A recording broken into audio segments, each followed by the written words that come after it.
Let me introduce, say some words about our speaker and our big friend, Professor Ralph Kenna. Ralph Kenna is a professor and founding member of the Applied Mathematics Research Center of Coventry University. Also, he is a co-founder and co-director of L4, namely the Doctoral College of the Statistical Physics of Complex Systems, Leipzig, Lorraine, Lviv, Coventry. The scientific interests of Ralph mainly concern field theory, statistical physics of phase transition, and complex system. Professor Kenna used his deep background in statistical physics and experience with efficient methodologies to conduct scientometric analysis of management and policy of science and studies of humanities through complexity theory and social physics. Also, let me mention that Professor Kenna was awarded by degree doctoral honoris causa by the decision of the Academic Council of the Institute for Condensed Matter Physics of the National Academy of Sciences of Ukraine for studies which provide explanation of scaling in universality in complex system of many interacting agents, pioneering interdisciplinary application of statistical physics, as well as for his personal initiative in different form of collaboration with Ukraine and his engagement in preparation of young science. So let me invite to talk an amazing scientist and our big friend, Professor Ralph Kenna. Thank you very much. Okay, thank you very much. Ralph Kenna will speak about the impact in an increasingly managed academic world. Ralph, it's your turn, please. Thank you. So I'm clicking share contents, and I hope I am now nearly there. I guess you can't see me yet. Let's see if I can click the right thing. Can you see now? Yes, we see the, okay. Is that okay like that, or should I try and make Control L or something? Maybe this one. Try, okay. Is that okay? Control L, maybe. Okay. Is it okay? I think okay. Okay, I see now what people mean when they say, I cannot see myself and I cannot see you, so it's pretty spooky. So anyway, I'm sure you're still there. Rightio, so thank you very much for that very kind introduction. And this is the title, The Impact of Impact in an Increasingly Managed Academic World. My talk I presented in collaboration with lots of friends and colleagues actually, some of whom I'll mention on the way, but also I mentioned this colleague, Camille New. So some of you will have heard of Camille New. So everybody can hear me okay, yeah? Yeah. Yes. Okay, so some of you may have heard of Camille New, and some of you may not have heard of her. This is a recent newspaper report of Camille New. She's a mysterious woman. Sorry if I can stop that strange thing at the bottom. She's a mysterious woman. She's actually fictitious. She appeared on the scene about, she's got 200 papers in about a year. She's appeared on the scene about a year ago when she signed an open letter protesting at French science policy. And so she's not a real person.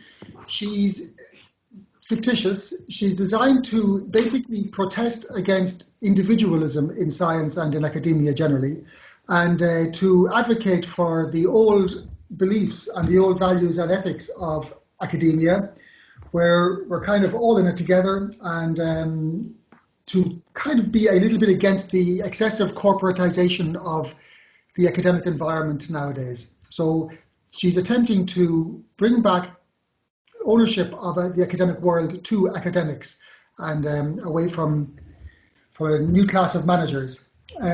Here's an example of the corporatization, or the brutal corporatization of academia in recent times. This is my own university about 2 years ago, where 50 jobs were put at risk in a research center. This was not our research center, it was a different one about health and life sciences.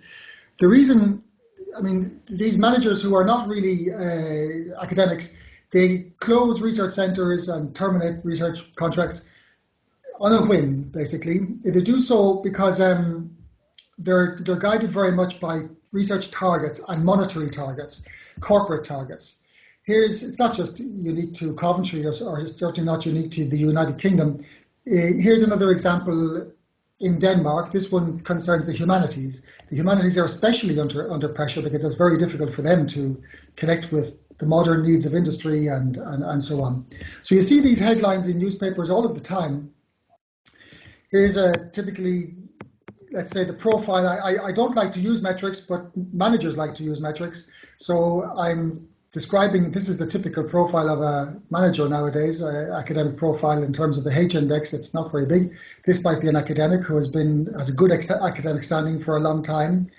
But if they're not bringing in sufficient grants, not bringing in sufficient money, basically, and if their H index is not high enough, or if they are not generating enough papers and that sort of stuff, then they're under threat.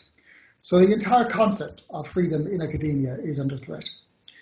So how is this driven? From the point of view of the managers, the leaders of the academic world, and I'm talking mostly not just about the UK here, as I say, Denmark and everywhere, many other places. The drive is, these people, let's say the managers, are obsessed by league tables. Basically, everybody has to be above average and everybody has to be rising to the top all of the time. So these are every year, this is a newspaper in the UK, Times Higher Education, where they publish the league tables now internationally. You can see Oxford and Stanford and Harvard and so on are at the top, but it goes down for hundreds of universities, and everybody wants to go up, naturally. How do we get up there? Well, the researchers then, us, we have to publish in high quality journals, if we can. Journals themselves are ranked. So for example, here we've got Nature, who I'm sure you're all familiar with. Science is another one, Nature, Science. This is another one. Proceedings of the National Academy of Sciences of the US, so PNAS. Some people call it post Nature and Science. So you firstly try to get into Nature and Science. If not, then maybe PNAS. I think probably most people will be familiar with these. Then there's the National Sciences Review. Are you familiar with this perhaps? Generally, possibly not. It's a relatively new journal. It's let's say, run by the Chinese Academy of Sciences.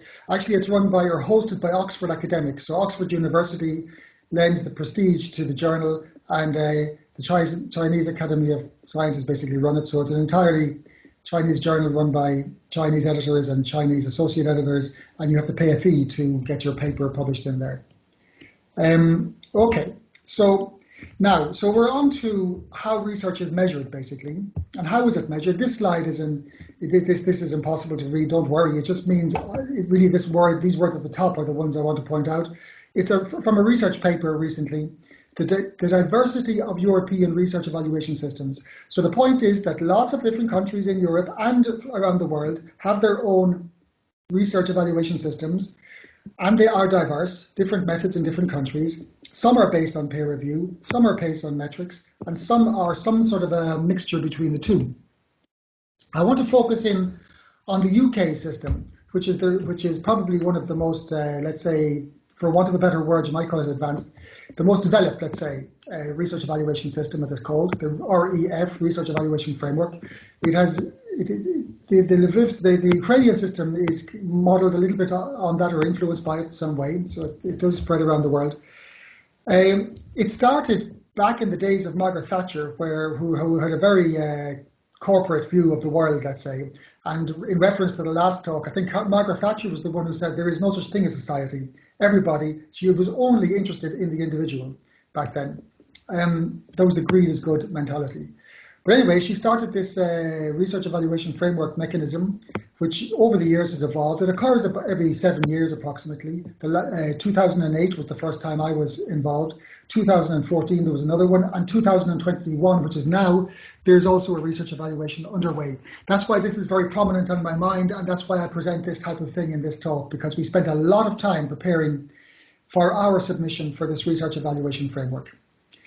Now, the UK system uses peer review to measure the quality of research carried out across the various departments in different universities. And these are carried out in different disciplines, so physics, sociology, and so on. Each of these different disciplines have their own panels. And these panels of experts review everything, and they'll tell us the quality of the research. Then different departments have different sizes. So, for example, physics in Coventry would be quite different to physics in Cambridge or Oxford, which would be a lot bigger. So, Now, I want to look at, especially at the 2008 exercise, because then there were 67 different disciplines.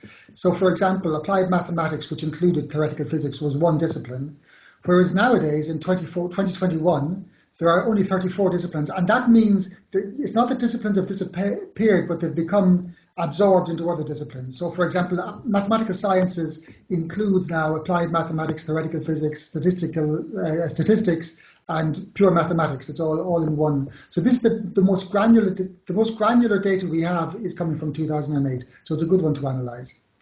Anyway, back then, Coventry University, we had 7 staff. We were quite young, quite new in applied mathematics, and we had 7 applied mathematicians who were active in research. Oxford University, in comparison, had 54 staff, and we entered into that 2008 research evaluation framework, and this is what came out.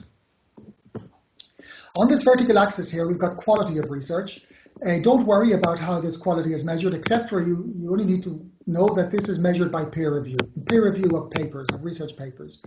And across here, we've got the institutions listed alphabetically. So on the left is Aberystwyth University in Wales, in the UK, and on the right is Warwick University, for example. That red line there is the average. So Coventry came out, Coventry came out below average, but other universities that you're more familiar with, perhaps Oxford, Cambridge, Warwick, and so on, these came up above average, as you'd expect.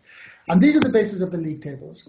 Okay, so then we were a little bit new, and but we didn't feel below average like this. So this warranted further investigation. Why are we coming out below average if we don't feel below average and people don't tell us that we're below average? So we looked at this not from the point of view of a manager, which is this table, but from the point of view of a statistical physicist, where we are very conscious about how everything depends upon size. So finite size scaling is an important thing for us. So let's now look at the quality of the research coming out of different universities in applied mathematics in 2008 versus the size of the submission, the size of the groups. And you can see immediately a very nice regular pattern here. And as a statistical physicist, you immediately think about a phase transition. So there's a structure to this. There's some sort of a breakpoint or it looks like kind of a transition of some sort. So why does it come about? Well, before we investigate this a little bit further, let's see if it's just a coincidence, just a fluke, just something to do with theoretical physics, or is it for all disciplines? And in fact, it is for all disciplines: biology, geography, physics, philosophy, history. Physics means experimental physics there, by the way. Very good. So this is the type of thing that excuse me, so this is the type of thing that we're seeing here. So, okay, so, excuse me now a second, excuse me, bear with me a second. I'm trying to check where I am here. Yes, I should be exactly there. Okay. Sorry, I'm trying to find out exactly where I am here. Yes, okay. So you'll be familiar with the concept of critical mass in research. Critical mass is something that managers have talked about for a very, very long time. There's this chap who comes from just down the road from us here in Coventry in Warwick University.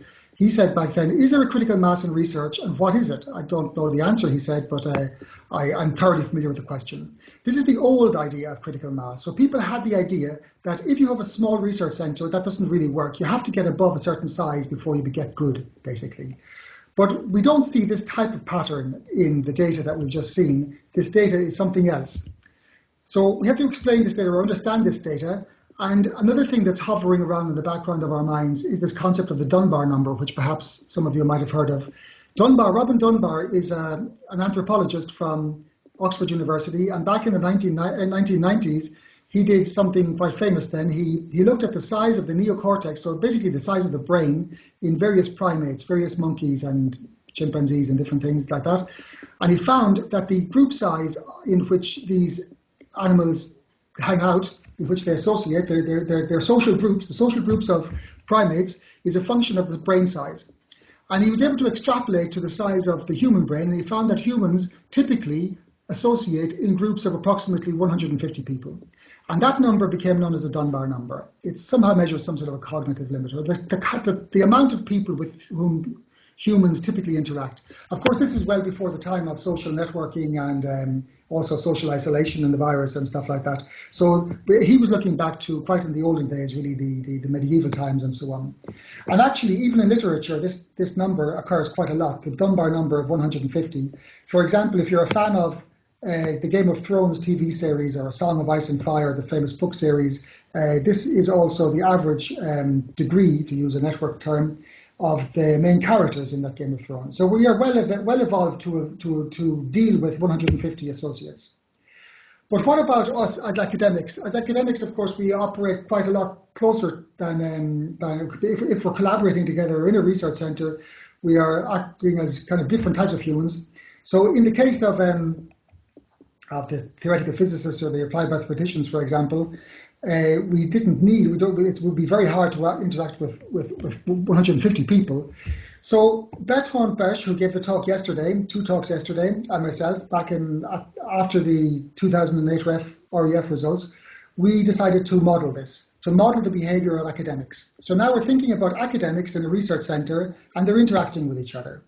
And if you have a research center of, say, 10 researchers, then obviously everybody has the potential to talk to everybody else, if everybody likes everybody else. And then you have another total. You can calculate. You can simulate or model the strength of a group. The strength of a group would be the strength of each individual on average, and the strengths of the interactions between the individuals.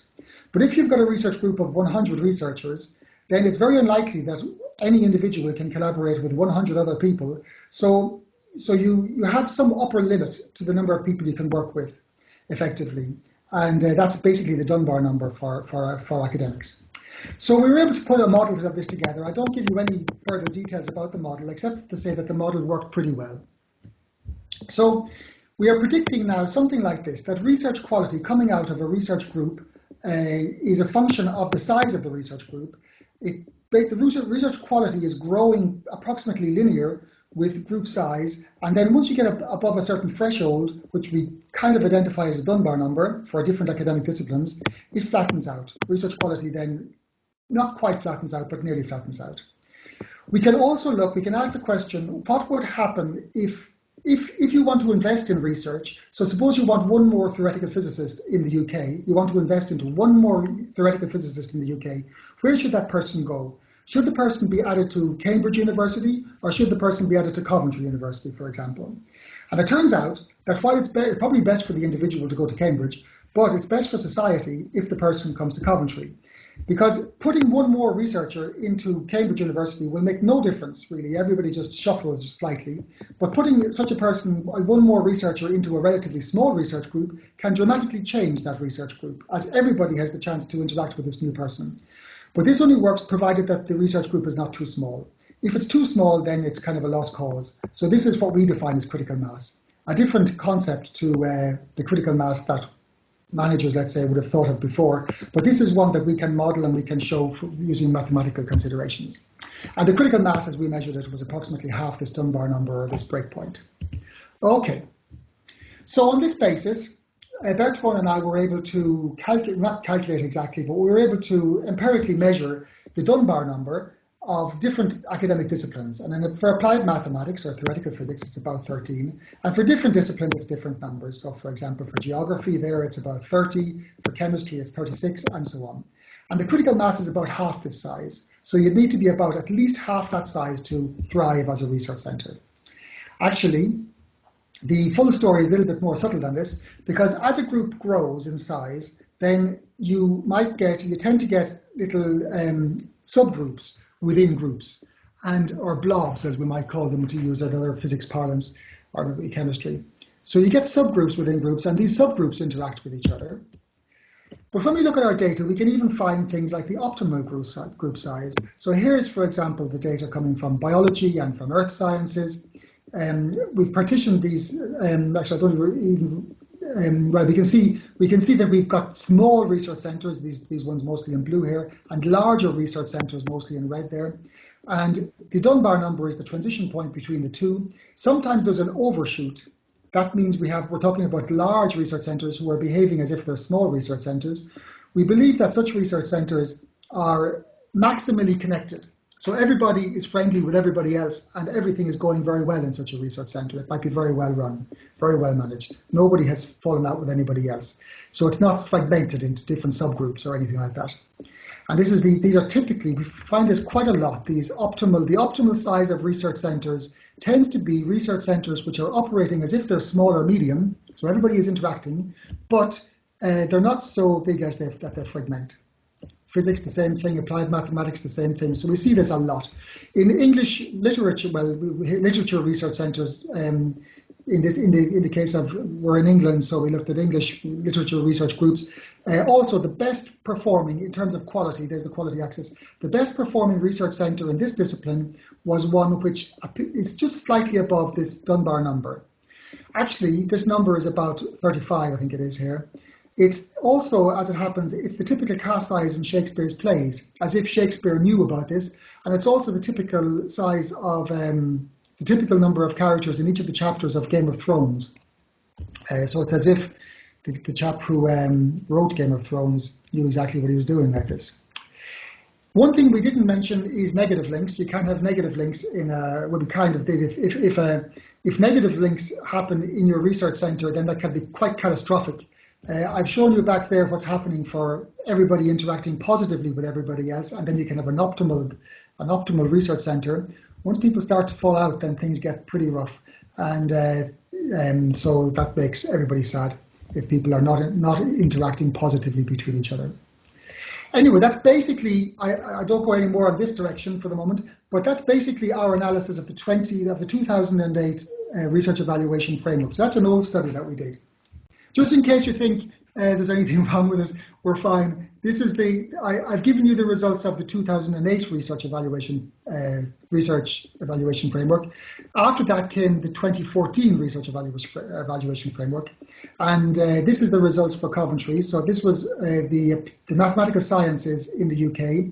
Again, the horizontal axis there is the size of the various research centres. We had grown from about 7 people up to about, I think it was, I can't remember exactly the number, around 10 or something, a bit more. This is the quality again as measured by peer review, and this green dot there is Coventry. So we did pretty well actually. We did pretty well on the last research evaluation framework. We don't know where we are now because we've just recently submitted to the new research evaluation framework, which is the 2021 exercise. We'll see soon what happens there. Okay, so far what I've been talking about there is the quality of research coming out of different research centres in different disciplines in the UK. And when I've been talking about the quality of research, what I've really been talking about there was the quality of research papers that are coming out. And of course, that's the bread and butter for us. We're all interested in writing research papers. But really, when it comes to this exercise in the UK, research papers are not the full story. We call them outputs because an output might be a book, for example, not just a research paper. But actually, this only counts for 60% of the research evaluation framework. There's more. And the other things that these peer review evaluators evaluate is environment, for example, that counts for 15%. The environment of a research centre is things like the number of PhD students that graduate over the last 5 or 6 or 7 year period, the amount of money you've generated in terms of income, and well, all of the provisions you have. If you've got nice computers, if you've got nice toilets, everything basically. If you've got nice support staff and things like that. That's the environment. So I'm not concerned about environment. Output I've told you about. And now what I really want to talk about the next little bit is impact. Well, impact in a number of ways. Impact now, in terms of this research evaluation framework, is not, I don't mean academic impact yet. This means non-academic impact. So the idea here now is that we are funded ultimately by the outside world, by the non-academic sector. The people at large fund universities, so the universities have to feed back in some way and do something good for society. So impact could be an effect or change or benefit to the economy, to society, to culture, or something like that, to public policy or something beyond the academic world. This notion of impact in research, impact in academia, has now moved out to the European, like the Horizon the H2020 system, for example, also factors this into account, takes this into account when evaluating their grant proposals and stuff like that. So, as I've said, we did something. We analysed the exercise, or we analysed research groups and stuff like that back around 2008, and the research that we did then did impact onto policymakers. So we made impact for the last REF, and then we went into REF 2014, the last one, and around this time we teamed up. So that was myself and Bertrand. Originally we started off on this stuff, but then we had Yoko and Alessio, whom you know, who are here in the audience, and we all teamed up together, and we decided to look a little bit more into scientometrics. Now, as Alessio pointed out some time ago, the 90% of all the scientists that ever lived are actually alive today, which is incredible when you see that first. And that means we've got lots and lots of scientists to do lots and lots of statistics on. And that's where this whole new area of scientometrics has evolved from. So back then, around 2014, there was enormous pressure in the UK to use citations instead of using peer review. So the thing that I told you before, that was entirely based on peer review. But now there was a movement to try to use metrics instead. And metrics are beloved of managers. They love it because metrics, you don't need to understand science or anything to understand metrics. Metrics will just give you a number. And if you have some automated process which gives you a metric, then you save a lot of money because you don't need to pay the peer reviewers to evaluate other researchers. You save time because it's just a press of a button, and you have much more control in the hands of managers because that means managers don't rely on academics to assess other academics. So our gang of four up here, we began to investigate how metrics compare with peer review. And this is what we found. So we're looking now at quality, in a sense, as measured by scientometrics back approximately in 2014 or 2013. And we're also looking at peer review, which were the results of the last research evaluation exercise. And if you look at these two plots, they look kind of similar. So there's quality is on the vertical axis and group size is on the horizontal axis. And the different colors there are the different sizes according to our previous categorization, the Dunbar number categorization of group sizes. Black is large groups, red is medium groups, and green are small groups who are below the critical mass in size. So you can see there's a similar pattern. This is for one particular discipline. I think it's biology. And anyway, it looks quite similar. But when you look closer and you plot not just, I'm going to plot, in the next plot, I'm going to plot quality as measured by scientometrics and quality as measured by peer review against each other. And this means the correlations are not so good. So quality measured as through citation counts and quality measured through expert peer review comes out something like this. Okay, there's an upward movement there, there's some correlation, but it's not great, and it means that you cannot really predict the peer review measure of research quality in one institution on the basis of its scientometrics. Correlation coefficient only came out to be about 60%. So that means while metrics and peer review give a similar picture, they also give a very different picture. You cannot use one to predict the other. And we said this, and around the time of the last research evaluation framework, approximately 2015, and we knew that, and on the basis of this, we predicted actually the results of the last research evaluation framework. We knew our predictions would not be so good, and our predictions indeed were not so good. But it made lots of news in the newspapers, our research, and our research actually did make a lot of impact because the government were interested, as I just told you, the government are interested in changing from peer review to metrics. Our research said, if you do that, you're going to get a different landscape. And our research then impacted onto the government policy. And in the end, they decided not to replace peer review by metrics. So that meant we entered into this current exercise, which we don't have results for yet, but we entered into that using just peer review and not metrics. So the conclusions so far from our investigations into scientometrics are managers like metrics to drive research, and they like league tables, that sort of thing. Small, medium groups can be good. It's not just the large groups that are good. Small and medium ones can be good as well.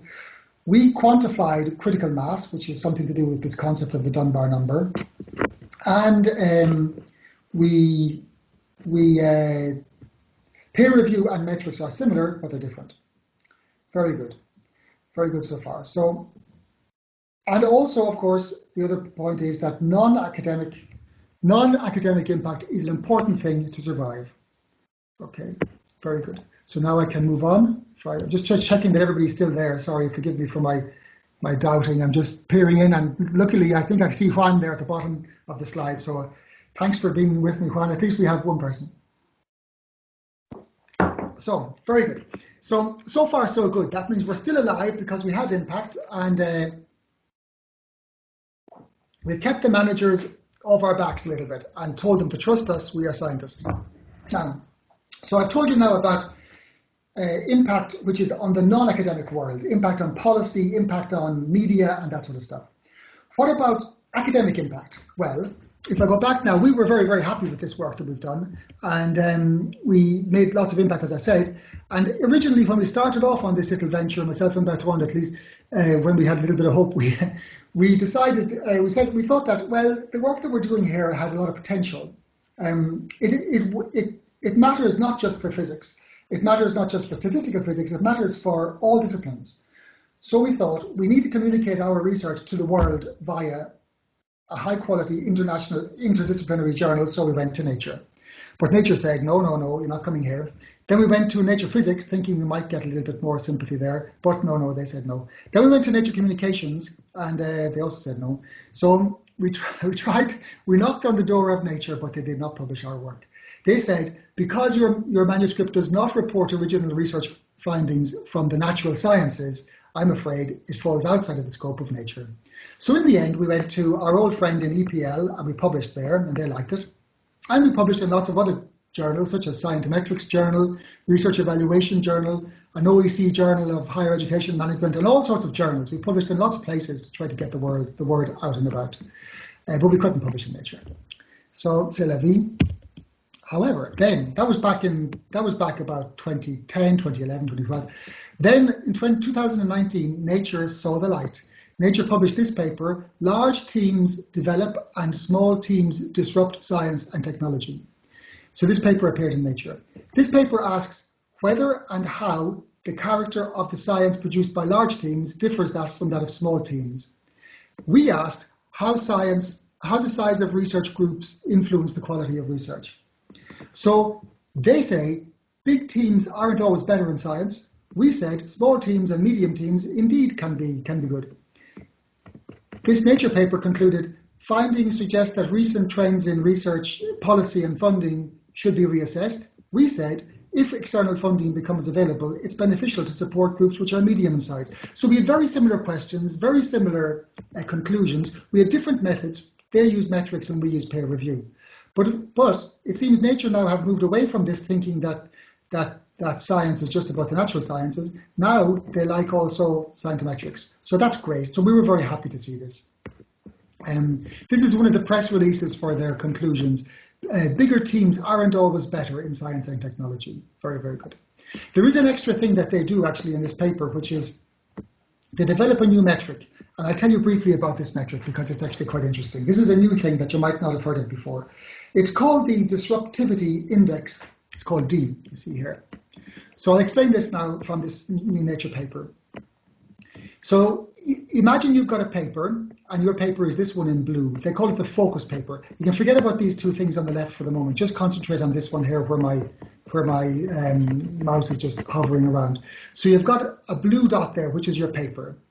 And your paper is called the focus paper. And the papers that you cite are these gray dots up here. So you cite 4 papers in your paper. You're citing these 4. Very good. Then along come other papers after your paper, and these papers cite your paper. If these papers cite your paper, but don't cite any of the papers that you cite, then you are maximally disruptive. Your disruptivity index is 1. That means your paper is so disruptive that it has made all the previous papers redundant. Your disruptivity index is 1.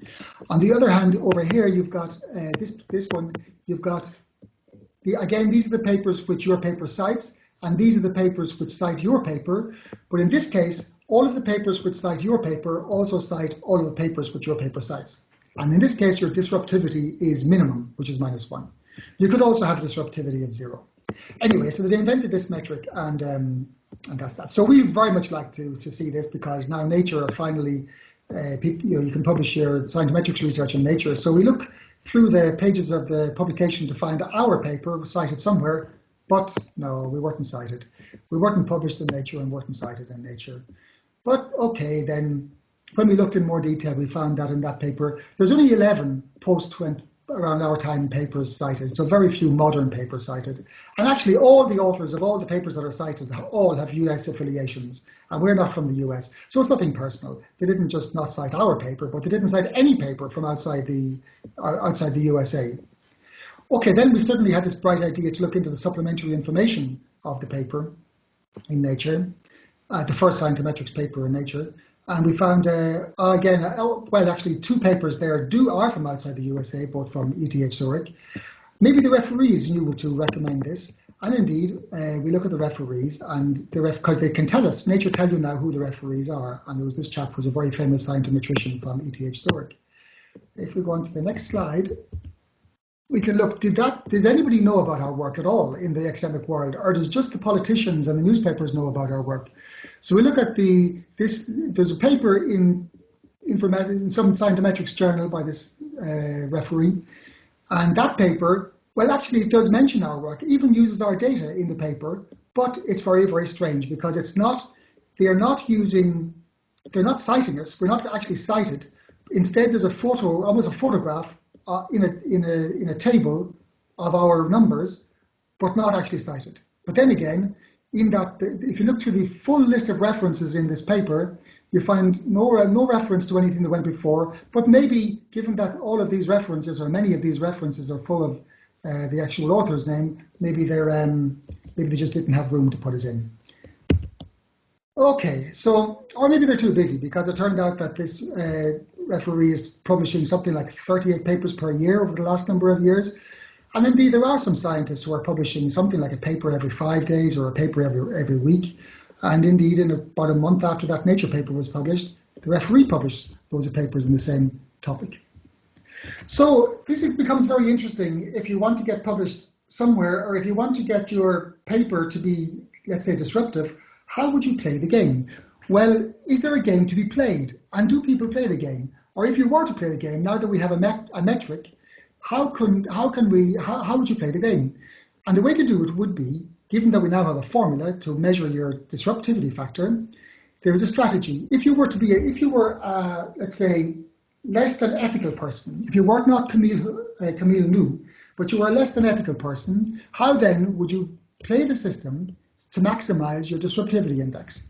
Well, all you've got to do, you've got to maximize your NI number. Your NI number is the number of citations that you get, basically. And well, the way to maximize your NI number is to publish in Nature or Science or PNAS or National Sciences Review. That's that Chinese Oxford one. Published there to maximize your NI. But then you've got to minimize your NJ. Your NJ is the number of papers which cite, NJ is this one, the number of papers which cite the papers that your paper cites. So you should minimize that. So if you're going to minimize that, that means you have to then cite papers which are not actually relevant to what you're doing. In that case, nobody will cite them. And by only citing this number, NJ, is only a function of the papers that you cite. So you've got complete control over NJ. So you cite papers which are not really that important, or somehow not really exactly relevant to the stuff that you're doing, then hopefully nobody will cite them, and that means your disruptivity index will increase. What about the NK? Well, you could just cite old papers that won't be cited anyway. So this is ways to play the game, and I'm telling you this trick because it's so obvious, and it's just, unfortunately, as soon as you invent a metric, people will start gaming it. But what if you have to cite a paper that is relevant? What if you have no choice in the matter? What if you, for example, promised a collaboration with somebody, or perhaps you promised to get funding to work with somebody, or perhaps you promised to get students together to work together? How then would you play the game? Well, maybe you should not do it in the good old way that people used to do it when things were, let's say, less metrics driven. So I take an example of some nice papers from the olden times from very, very reputable physicists. This one, for example, where a citation was, this work was established in collaboration with somebody. Or the acknowledgements. I have greatly benefited from several discussions with somebody who introduced me to the subject and explained to me his ideas. These are beautiful acknowledgements where they really, really gave exactly what the collaboration, what happened, who contributed to what. But the game playing way, if you're forced to cite somebody's paper and or forced to give an acknowledgement, then you could say, we would like to thank A, B, C, D, E, F, G, H, blah, blah, blah, for fruitful discussions. It gives practically no information, and by acknowledging lots and lots of people, you've kind of diminished your acknowledgement to any one of them. So it's correct what is done here. I mean, the acknowledgements are there, but they're not in this form. They're not in the form as acknowledgements in the olden days. Or you could use the same trick for citations. You could say, well, you can cite something, okay, but you don't draw any connection to the work that's actually done. Or if you really, really want to be disruptive. May I ask? Yes? I mean, this example in the blue one, where you to thank SBAC, do you mean that they don't give the names, or is that? Oh no, they do thank the names. They do give the names. Okay. I'm just trying to make this slightly anonymous. It's only very brief, that's what it is. My point is that it's not an acknowledgement of what they did, but it's just an acknowledgement of. I understand. Okay. Yeah, it's just to say we thank you. So these people can't complain about anything because they're cited. So very good. It's not specific. Okay. Yeah, it's not specific. So or you can use this lovely little trick, which is what we call, I think it's called incidental citations. So you don't want to, so you have to cite something, that's for sure, but you want to kind of do it in such a way that it's not really, you can tweak. Let's say in this case, we've got some previous work, which you sort of have to cite. So you cite it there, very good, but you put a little tweak on it. And then in the future, you cite only the stuff that you did yourself, let's say. So you have incidental citations. So you cite things, but not in a way that it's indicative of who actually did what, when, or who collaborated with whom, or who contributed to anything. There are ways to play the game. And my concern is that this, well, let's say there was an integrity in the olden days, which is sometimes lacking in certain quarters nowadays.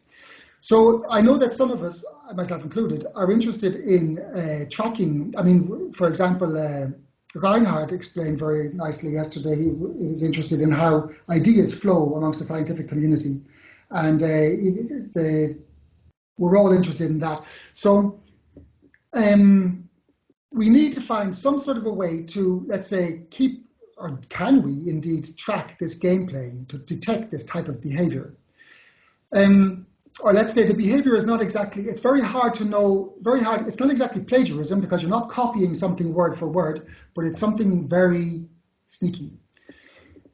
Now, so is there a way to do this sort of thing? Well, we recently discovered this paper by these people who I don't know them personally. There's a nice paper called Science and Ethics Meet, a mathematical view on one kind of violation of publication ethics. So here's this paper, and in the paper, they have this sentence, application of network analysis to co-author looks very promising as a potential tool to tackle publication ethics. So who are these papers? Look, 9, 10, 11, up to 15. What is that, or who is it? When I look in this, to my absolute delight and astonishment, it's our papers, actually. So they're saying, in that paper, they're saying that there might be a way to detect violation of public ethics. The way to do it is given in these papers. So what are these papers? Well, these papers are our own papers. These are my friends who I'm working with. I'm going to point you to the first paper there. Joseph Jose is the first author's name. Now let's go into that. But before I do, look at the title of this paper. So I go to the first paper. This is our paper, A Network Science Investigation into the Epic Poems of Ossian. It sounds completely nothing to do with anything that I've talked about before, but let me tell you now what it's to do with. The Epic Poems of Ossian, I'll tell you shortly, they're poetry written in 1760s. Now bear with me. Yesterday, we had a very nice talk from Reinhard, and we'll have another nice talk today, I'm sure. Reinhard told us the story a little bit about Richard Kerwin. Richard Kirwan is this Irish scientist. I'm especially interested in this chap because I'm also from Ireland. And Richard Kirwan has all but forgotten in the world of, well, in the history of magnetism. And this was the first citation in Ernst Ising's thesis, actually, was to Richard Kirwan. There he is. He comes from this part of Ireland, just down there. I come from the very middle of that dot there. This is a paper by Richard Kirwan back in 17-something or other, back in 1797, actually. I refer to 1700s because this paper that we wrote, which might be able to help against violation of publication ethics, also it refers to something that happened in 1760s. So now we're in the 1760s and we're in Ireland. And this guy has written a paper about magnetism. And as Reinhard points out yesterday, he dropped out of history because he's not really mentioned afterwards. Now let's look at Ernst Ising's thesis. Here's Ernst Ising's thesis, and here's the first page of his thesis. Oops, sorry, this got a little, I don't know why this keeps happening down there, but that red circle is actually to Kirwan. It's a reference to Kirwan there. Now I give you a little history. Here's, as I say, this is where Kirwan comes from in Ireland over there, and in the west of Ireland. In 1764, he turned from being, he was an Irish, Catholic and Protestant mattered a lot in Ireland in those days, but he was a Catholic. He turned into a Catholic established religion, which is basically Church of England, around this time, which is around the same time as this Ossian poetry was published.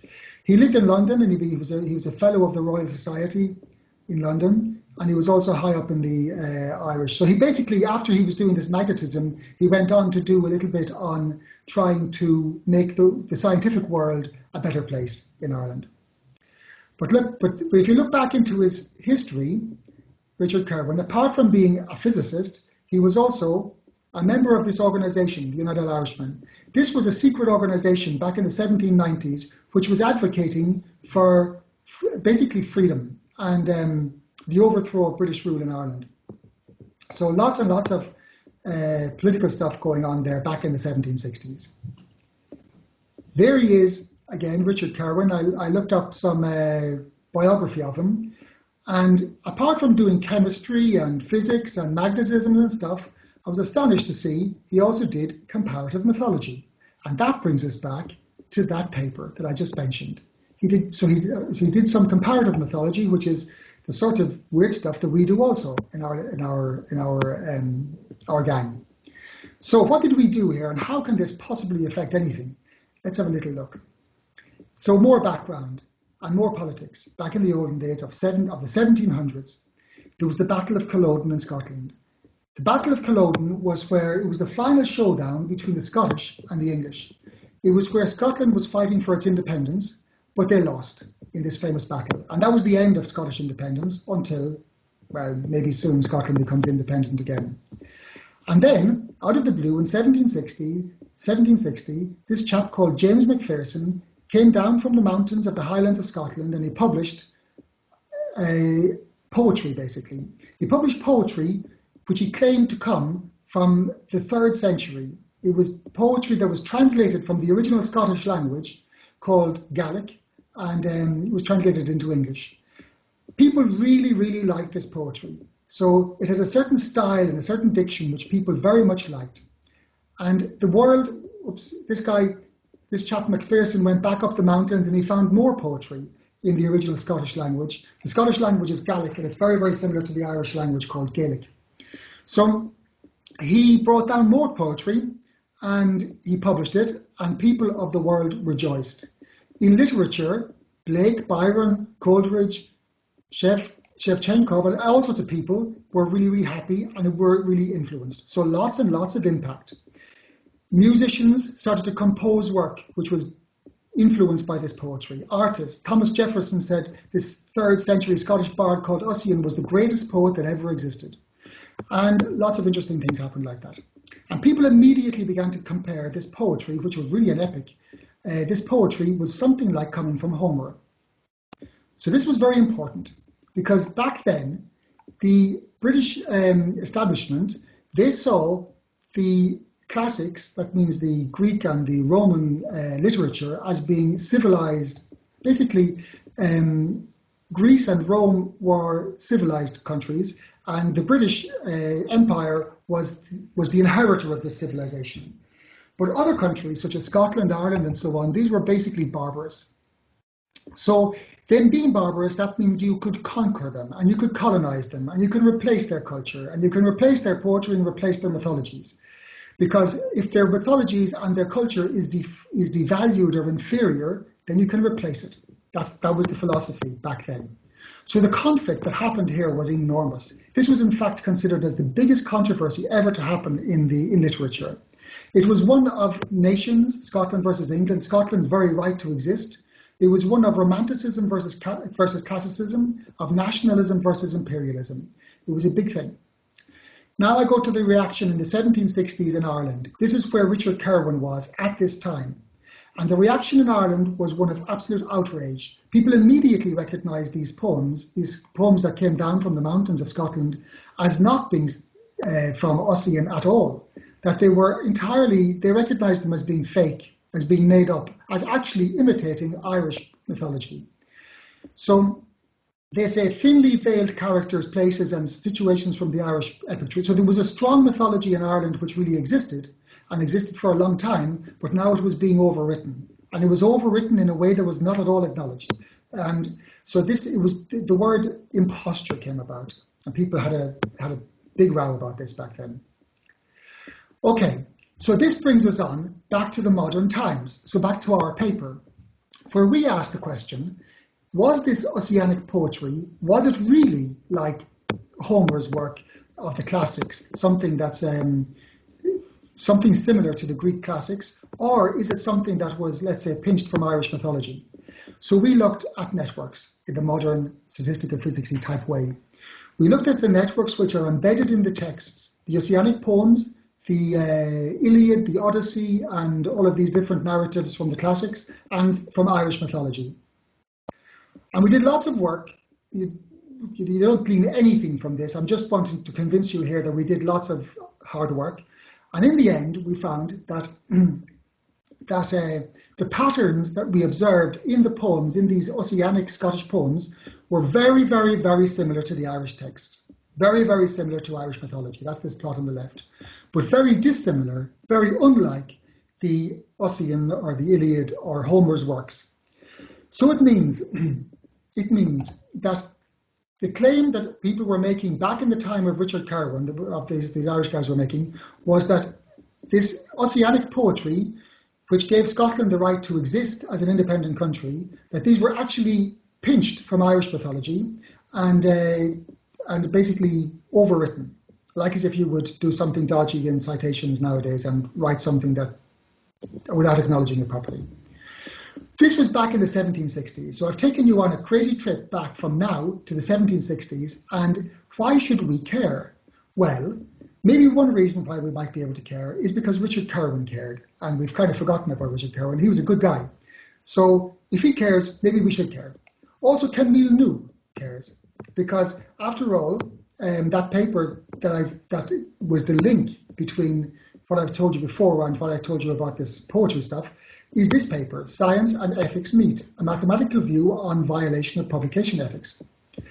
And then finally, people outside the academic world actually care. We can use this stuff. Remember, we have to make it to survive as a research centre nowadays in academia, at least in the UK, or at least in Europe, you've got to make impact beyond the academic world. So it's not good enough just to think about, say, for example, percolation in high dimensions or Ising model in high dimensions. We've got to also think about how to communicate our work to the outside world, to the non-academic world, because that counts for 25% of our existence.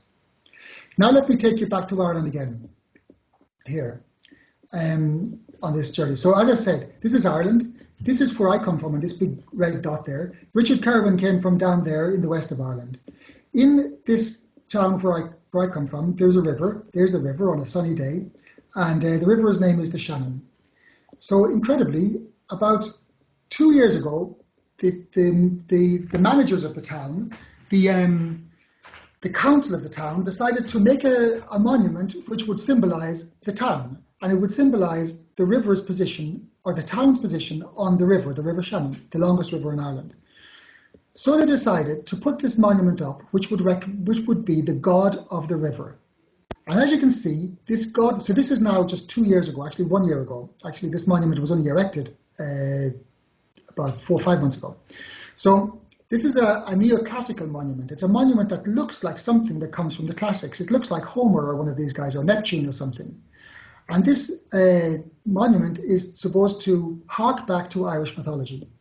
But what they didn't know, or what they didn't care about, the council and the managers, is that, of course, they gave no information about actual Irish mythology. This statue caused outrage in the same way as the Oceanic poems in the time of Carwin caused outrage in Ireland. So too, this statue has caused outrage recently. And the outrage it caused was coming directly from our paper, which was published in Advances in Complex Systems there. This was our paper about the network science investigation into the epic poems of Ossian. How that outrage came about, well, why it was outrage, was because this statue actually comes from some sort of colonial constructions in Dublin, which also come from the time of Richard Carwin and come from the time of the Oceanic poems. So these were entirely made up things designed purposefully to overwrite a culture, to change one culture to another one. So the original culture was one of a mythology which had a river, obviously. It had a river, a goddess of the river. It was a female goddess and not some sort of a classic Neo-Neptune type thing. And this has all been overwritten. So basically what's happening with this statue was very, very similar to what happened 250 years ago with the epic poems of Ossian. And this caused outrage in the local town. And the outrage came about because we had our paper published in Advances in Complex Systems about 2 years previously. When I got word of this statue going up in the town, I wrote a letter to the local newspaper. Then I was invited on the local radio. Then other people began to learn about their mythology. And they began to learn about how mathematics can detect fraudulence, let's say, in mythology. Other people went on the radio. A petition was started where people wanted to abandon this new colonial type classical statue and replace it by the original mythology, which actually this all should have been a woman and not a man. A petition was formed. People took to the streets and began to march and began to demand that they want to know about their original, let's say, culture. People met in the streets. These people are meeting on the street and they're holding in their hands books of mathematics and books of mythology. And the reason why they're holding mathematics and mythology is because they know that network science can tell you about mythology. And here are more people protesting in the streets. There are more items in the newspaper, and then, as you can see down here, national focus on sculpture row. This whole controversy went on a national scale. Even that people began to ask, do we know anything about our statues in Ireland? And the statues especially that should be female when they're actually represented as male. And then other people, so at this stage I had kind of left the game, and other people were on TV and radio and all talking about the statue. In the end, the council or the managers of the town, they did erect the statue.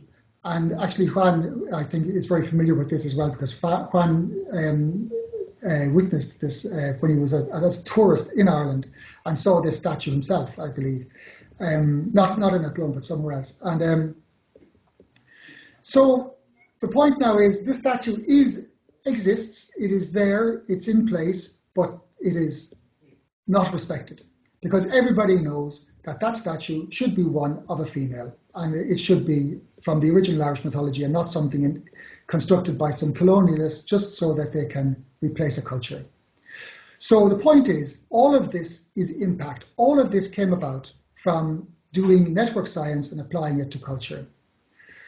So what do you do if your science is forgotten, ignored, overwritten, or stolen, or if your culture is forgotten, overwritten, or stolen? What do you do? Well, you could suffer in silence. And probably that's actually what most people would advise you to do. If something horrible happens in the academic world or somebody overrides your culture, maybe you should just bear with it. Or maybe you should go on the streets and make a protest. Maybe you should invent a metric and try to, let's say, undermine another metric. Maybe you should tell a journal. Maybe you should tell your friends. Maybe you should tell your colleagues at a conference. Maybe you should tell Camille New, the entire academic community. Maybe you should write a blog. Maybe you should write a paper for the archive, as people have done in the past. Maybe you should edit a special issue in a journal like Advances in Complex Systems. And in fact, maybe the theme of that special issue could be precisely violation of publication ethics. Maybe that would be a nice theme. Maybe we could appeal to the scientific community to try to find a way that we can investigate violation of publication ethics. Now, I understand that I'm running out of time. I am out of time. Let me finally give you this last little ditty at the end to end on a happier note. In the meantime, in the end, we did manage to publish in PNAS. And I mentioned in the story I was telling you about the Game of Thrones, and indeed we did do a network analysis of the Game of Thrones, and that paper was published in PNAS in the end. So after all our bashing on the door of Nature and Science and everywhere, eventually we got into PNAS with this team. This guy here on the top right is Robin Dunbar, who's the inventor of the Dunbar number that I told you about earlier. And this is Joseph, who was the one who showed that the statue basically in Ireland is wrong. It should be a woman. And these are other colleagues who are with us along the way. So that basically, we made lots more impact besides that. And all of this impact accounts for 25% of our existence in the academic community nowadays. And that brings me finally to the end, pretty much just on time. Thank you.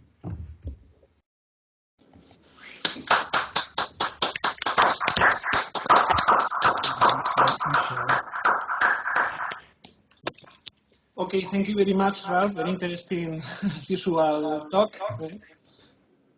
So we have time for some questions. Yuri. Yeah, thank you. Thank you so much for the talk, indeed. My question is the following. Somehow it is strange echo. Could all people mute microphones except Ralph? Yeah. Okay, thank you. So my question is about the critical mass. Still, it is bad.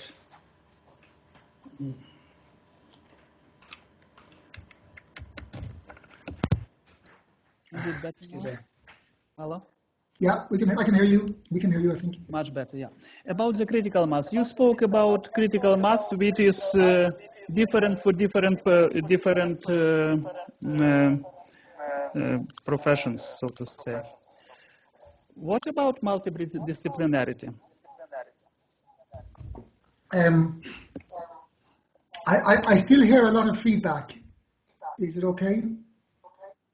Yeah. Seems now it is stopped. Or not yet? It was better Not yet.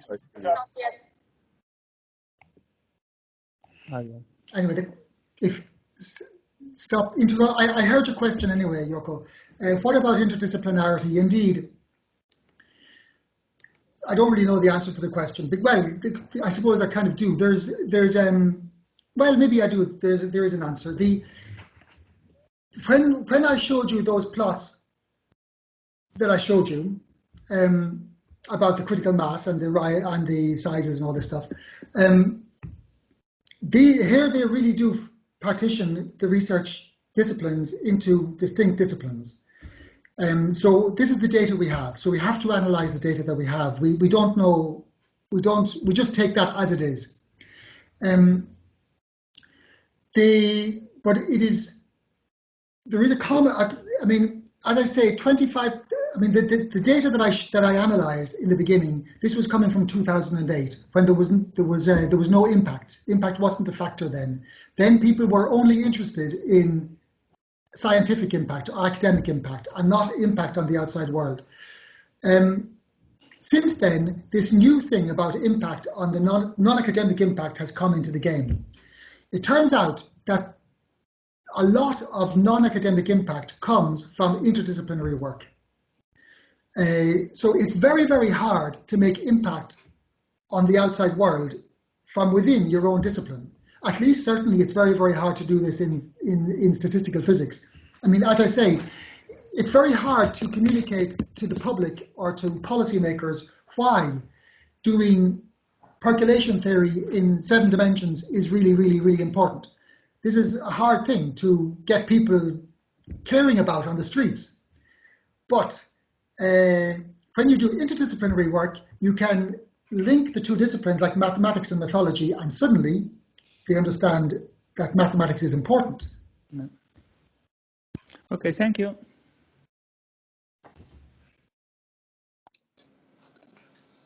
May I ask you something? Of course.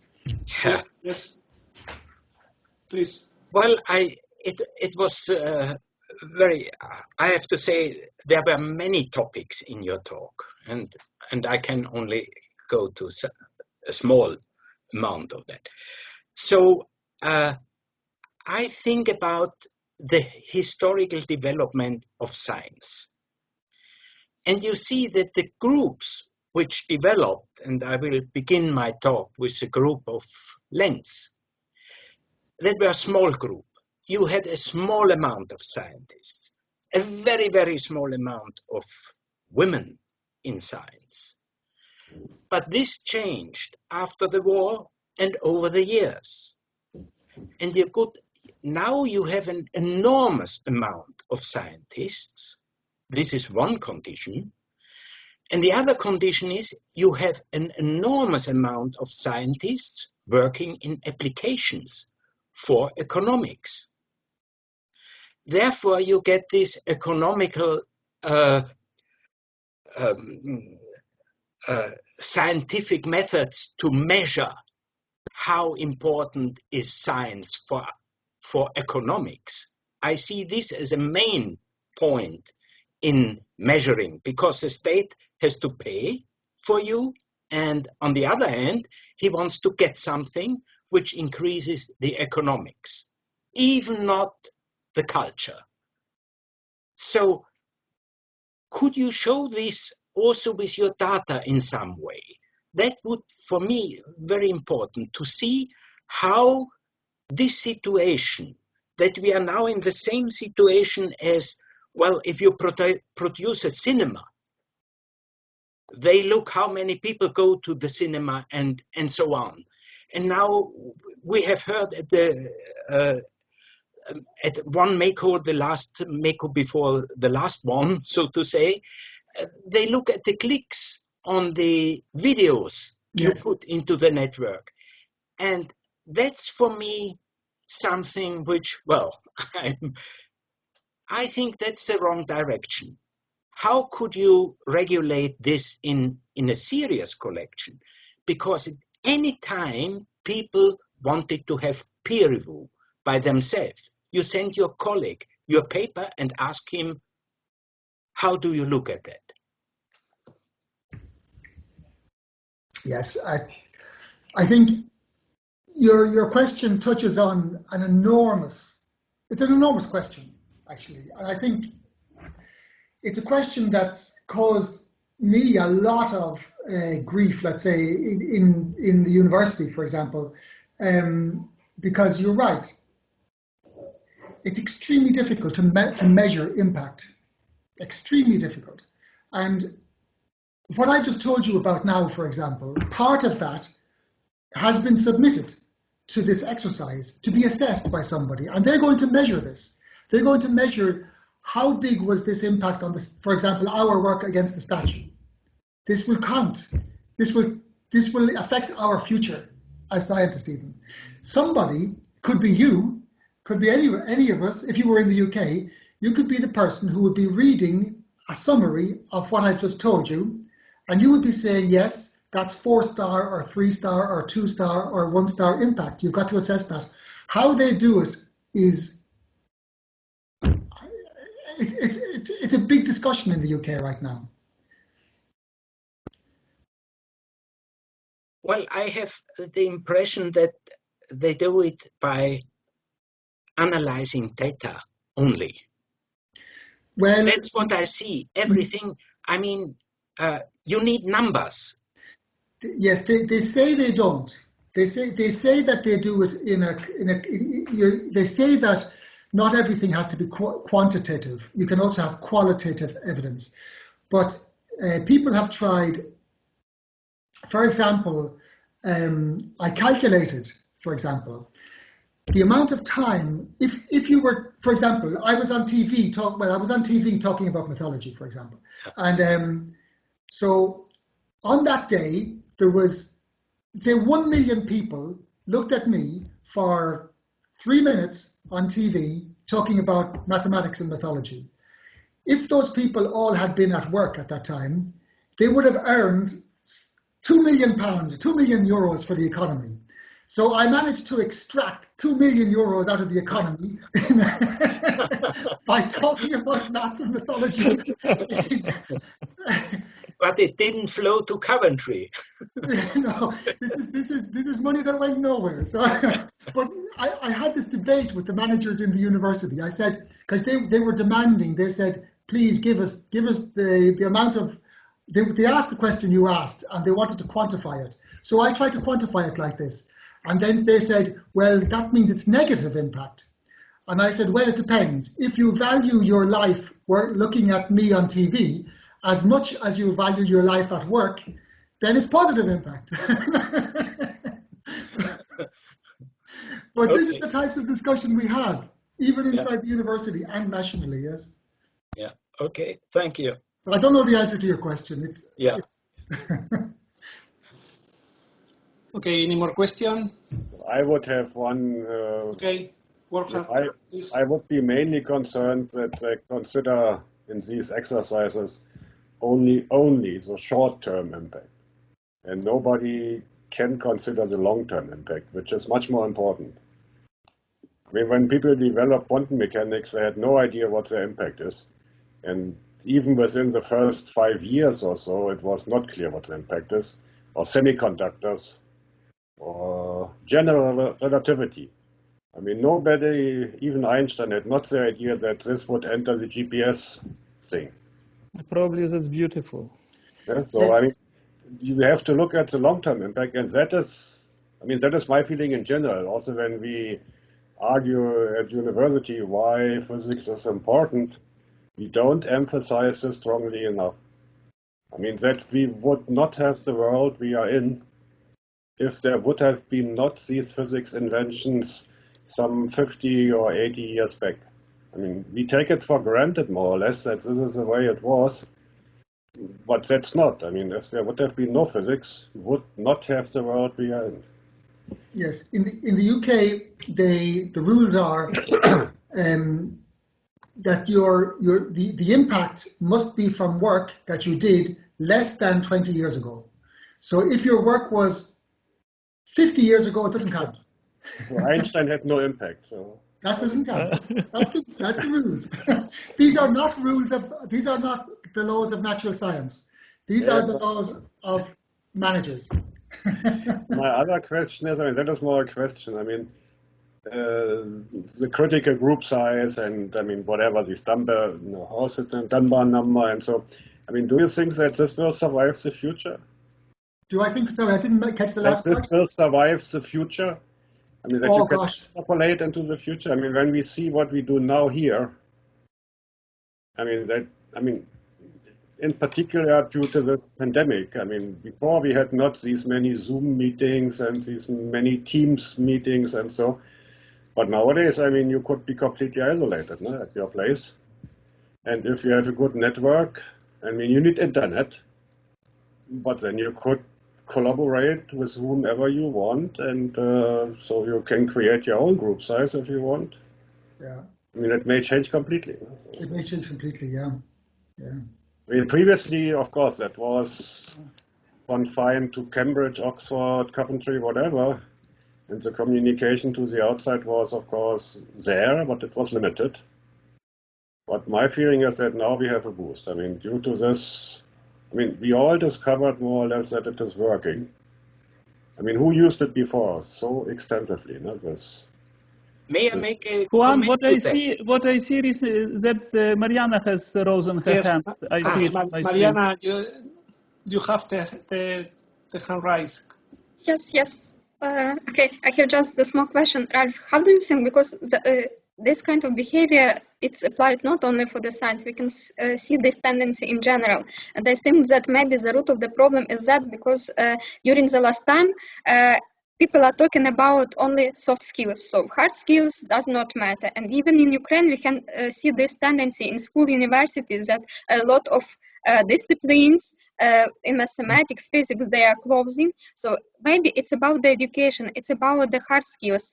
Only if you have this kind of background, then you have at the soft skills and educate the people. It's about intelligence. And our society, it's focused just to develop the average person with multitasking, and we are not focused only in the one direction. So basically, if we are talking about in the disciplinary, so we are talking about one scientist who knows a little bit of everything and nothing special. Yes. But in the real group, it will be nice to have the people who know this direction, this one, and then we will meet together and create something amazing. So maybe the root of the problem is just to change the educational even from the school, because if we educate such people, we will come to the future that Ray Bradbury described in his books about Fahrenheit 400 degrees in Fahrenheit. And actually, it's a little bit we can afraid about this future. It's not only about the science; it's about society in general. I agree. The point you've made. Yes, totally. Yeah. There needs to be a more holistic view of the world. And yeah. Okay, Ignat has his line up. Time for a short last question. Ignat? Yes, Vasil Ignatyuk is raising the hand. I would like to put just a brief remark, not a question. Do you hear me? I think yes. I don't see you though. You told that it's very difficult to explain the people the impact of investigation, for instance, for high-dimensional calculation in high-dimensional systems. I know that a couple years ago, Ukrainian mathematician Marina Vyazovskaya, he is working in Berlin, has been awarded by his solution of close packing in high-dimensional hard spheres. The summary in newspaper sounded it's hard to explain for people who are not familiar with mathematics the impact of her research, but please be sure that they are very important. For instance, for establishing new channels of communication with, for instance, spacecraft like Voyagers or new horizons which are leaving the solar system. And I think that in majority the people believe that such an investigation is very important. People don't believe for politicians, but they do believe scientists. So the situation is optimistic in my viewpoint. Thank you very much, Ralph. Thank you.